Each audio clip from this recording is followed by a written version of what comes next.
Bonjour à toutes et à tous et bienvenue sur Grand Lille TV en ce lundi 4 juin. L'actualité du jour près de chez vous dans votre métropole lilloise en images en 8 minutes. Avec d'abord comme d'habitude vos prévisions météo. Le soleil va nous accompagner aujourd'hui tout au long de cette journée. Quelques voiles nuageux relevés qui vont émerger par endroits mais ce n'est pas bien grave. C'est une belle météo qui s'annonce aujourd'hui avec 25 degrés pour les températures maximales à Lille cet après-midi. Et comme d'habitude les prévisions météo complètes juste après ce journal. L'actualité tout d'abord après l'histoire atypique de Mamoudou Gassama, ce jeune malien d'origine et sans papier, régularisé après avoir sauvé un enfant la semaine dernière à Paris.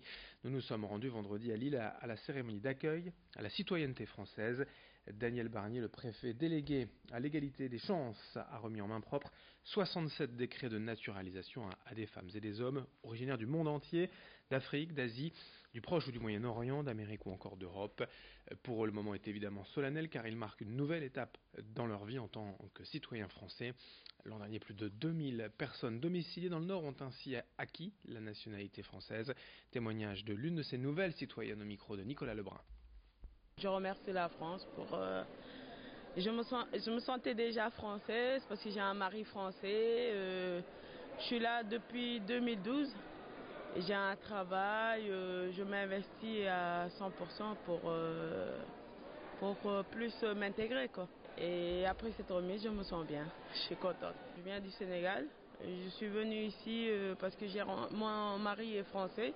Je suis venue depuis 2012. Donc depuis que je suis là, je suis bien, les gens sont bien. Être française, pour moi, c'est important. J'ai des enfants françaises, comme je dis, j'ai un mari français. Et voilà, ça me permettra plus de m'investir, il y aura peut-être des portes qui étaient fermées avant qui vont plus s'ouvrir, quoi. Autre info dans la métropole lilloise à Wattignies, précisément dans le quartier du Blanc-Riet, les habitants se mobilisent depuis plusieurs semaines contre l'implantation du CARUD, le centre d'accueil et d'accompagnement de la réduction des risques des usagers de drogue. Non seulement cette structure s'implanterait dans le même bâtiment que l'école maternelle Apollinaire, mais aussi dans un secteur où l'on trouve de nombreux trafics de drogue. Les habitants dénoncent donc cette proximité entre dealers, toxicomanes et enfants et craignent pour l'aspect sécuritaire mais aussi sanitaire du quartier. Le projet devrait être acté d'ici la fin juin. En conseil municipal, il reste donc un mois d'espoir pour ces habitants mobilisés en collectif afin de se faire entendre.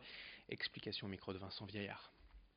Il y a une pétition qui a été lancée, il y a aussi un travail qui a été fait d'informer les habitants par l'intermédiaire d'un petit flyer.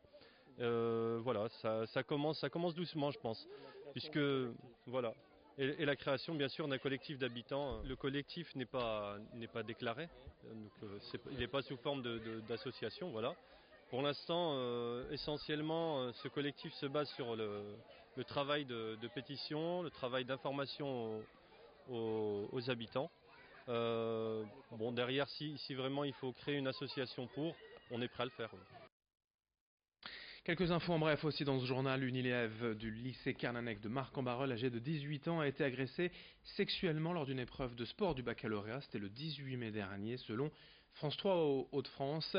L'épreuve consistait en une course d'orientation et se déroulait au parc du Héron. L'adolescente en question aurait surtout déploré le manque de considération de l'enseignant responsable ce jour-là. À Roubaix, hier à midi, les pompiers ont été appelés pour éteindre un feu de détritus qui s'était propagé à une voiture et un poids lourd stationné rue d'Alger. Le propriétaire du véhicule, un homme de 41 ans, a été emmené à l'hôpital en raison de brûlures aux mains. Chapitre emploi à présent, O2 recrute 600 personnes actuellement dans le Nord. L'entreprise spécialisée dans les services d'aide à domicile organise demain des rencontres emploi dans ses agences régionales. Les postes proposés sont pour la plupart des CDI à temps partiel et concernent de la garde d'enfants. Dans ce journal également, dans le reste de l'actualité, les différentes difficultés des commerces roubaisiens près du musée La Piscine, notamment la librairie autour des mots. Depuis la fermeture provisoire du musée début avril, la plupart des commerçants alentours ressentent d'ailleurs déjà le manque de fréquentation. Pour la librairie, c'est 50% de visiteurs en moins la semaine et 80% le week-end. Les gérants ont désormais peur de ne pas être capables de passer l'été. En attendant la réouverture de la piscine le 15 octobre prochain, un collectif d'artistes a donc décidé de se mobiliser pour sauver ces commerces, dont Jeff Aérosol. Une vente d'œuvres d'art est prévue ce vendredi 8 juin. Explication au micro de Nicolas Lebrun. Nous, on veut continuer parce qu'on On est là depuis bientôt 10 ans, on veut fêter notre anniversaire, mais on sait que le musée, il fallait que les travaux soient faits, c'est pour le bien commun, on sait qu'il sera plus grand, il y aura plus de monde, mais il faut juste qu'on passe l'été. Et c'est que le début en fait, hein, la vente aux enchères qu'il va y avoir à la librairie, c'est une étape, mais il va y avoir plein d'autres choses après. Et les clients fidèles, ils sont toujours là.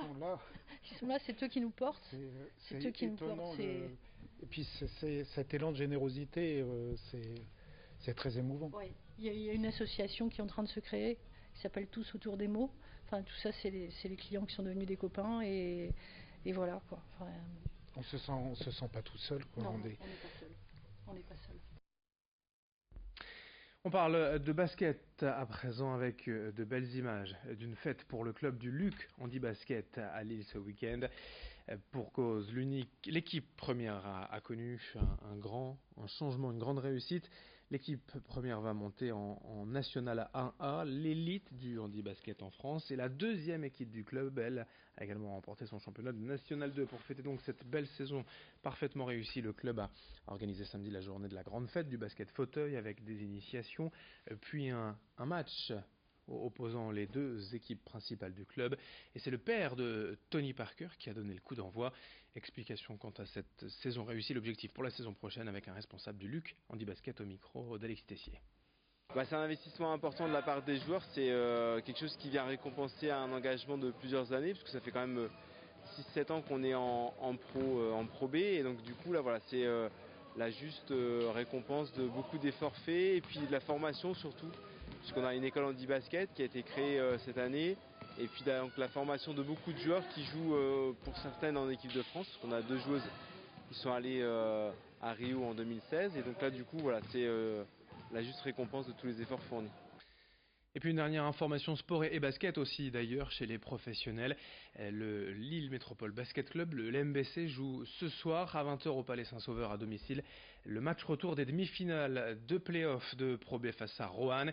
Et réaction attendue de la part des joueurs lillois après leur lourde défaite, leur claque reçue vendredi soir à Roanne lors du match aller, défaite 83-36 pour le LMBC. Match retour ce soir, victoire obligatoire, sinon ce sera la fin de la saison pour les Lillois. Lille-Roanne, demi-finale retour des playoffs d'accession de Pro B, c'est donc ce soir 20h à Lille au Palais Saint-Sauveur. Fin de cette édition. Merci à vous de l'avoir suivi. Dans un instant la suite, vos prévisions météo. Très belle journée sur Grand Lille TV.